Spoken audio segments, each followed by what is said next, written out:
After decades of bloodshed, betrayal, and shifting allegiances, the Wars of the Roses were nearing their end. But the final chapter would unfold not with the triumph of either the House of York or Lancaster, but with the rise of a dynasty no one had expected. This is the story of how, in the aftermath of Edward IV's death, the crown passed through shadows, secrets, and slaughter, and ultimately landed in the hands of a Tudor. In 1483, King Edward IV died suddenly. Power in England was never taken politely. His son, Edward V, was named king at just 12 years old, too young to rule alone. His trusted brother, Richard, Duke of Gloucester, stood at the heart of Yorkist power.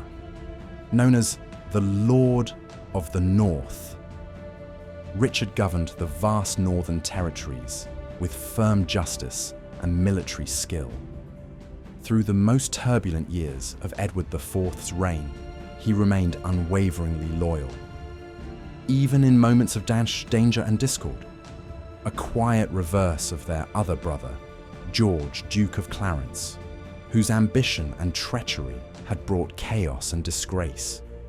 It was Richard who eliminated the Kingmaker, the powerful Earl of Warwick, his own father-in-law, on the battlefield at Barnet.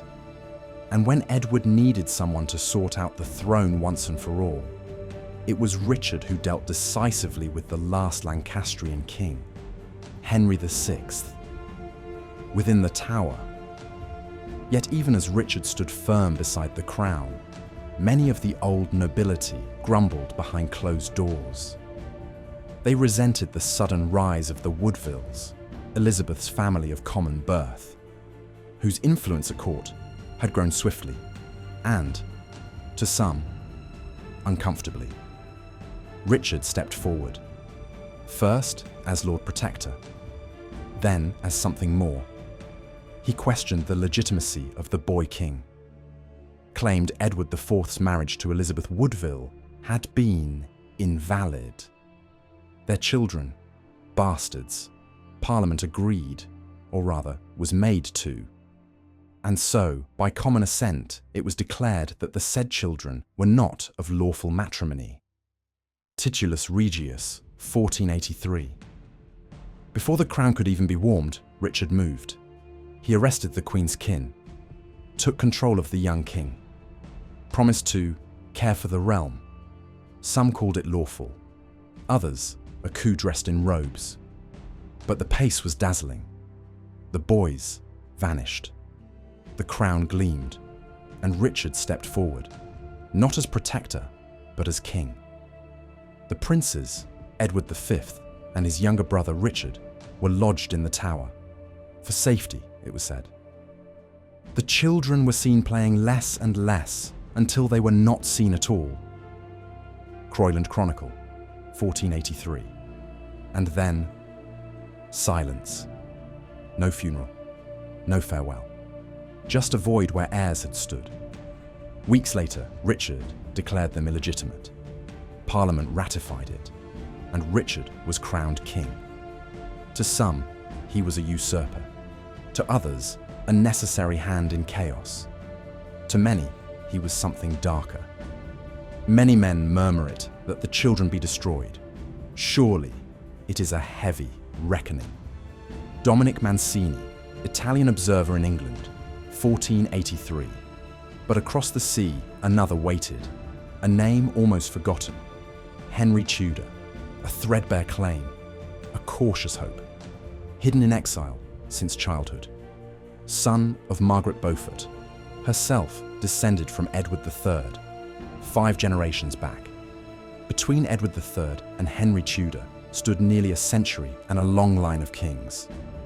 Richard II, Henry IV, Henry V, Henry VI, Edward IV, and briefly Edward V.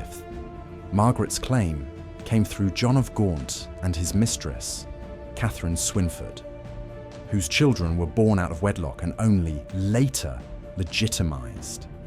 A claim through bastards made legitimate Thin blood perhaps, but in England's hunger for stability, even mist becomes a crown. He studied, he waited, he learned not just to fight, but to endure. In courts, in storms, in silence.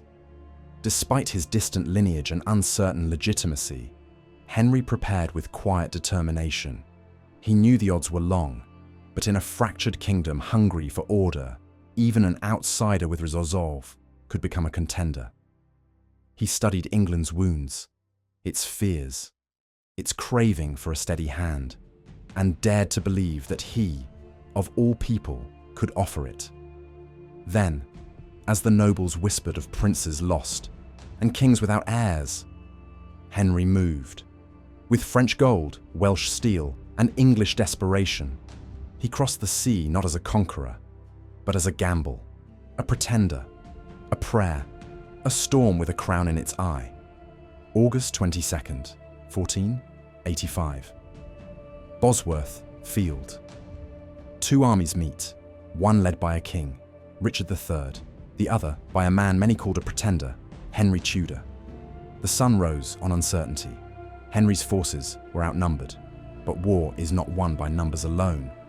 Richard placed his fate in steel and loyalty, Henry in strategy and hope. And one man stood between them, Lord Thomas Stanley, father-in-law to Henry, nominally loyal to Richard, but silent, watching. The Lord Stanley came not to the field with King Richard, but stood still with his company. Hall's Chronicle, 1548. When the tide began to turn, Richard did what few kings dared. He rode straight into the heart of the fray, sword drawn, banner high, toward Henry himself. It was bold, it was brilliant, it was doomed. Stanley, watching all, chose his moment and chose his side. Richard died with his sword in hand, crying, they say, a horse, my kingdom for a horse. But no horse came, no rescue, no mercy. King Richard alone was slain fighting manfully in the thickest press of his enemies. Virgil's. And so, after swords clashed and loyalties crumbled, the crown was lifted from the blood-soaked earth one final time, not for a Plantagenet, but for a new name. After 3 decades of carnage, betrayal, and dynastic roulette, this, at last, was the moment England's crown ceased to roll and began to reign. A dynasty forged not in inheritance, but in resolve, that would rule England for 118 years, an echo through history like no other. The Tudors. For over 30 years, England had fought itself. Cousin against cousin, lord against lord, king against king.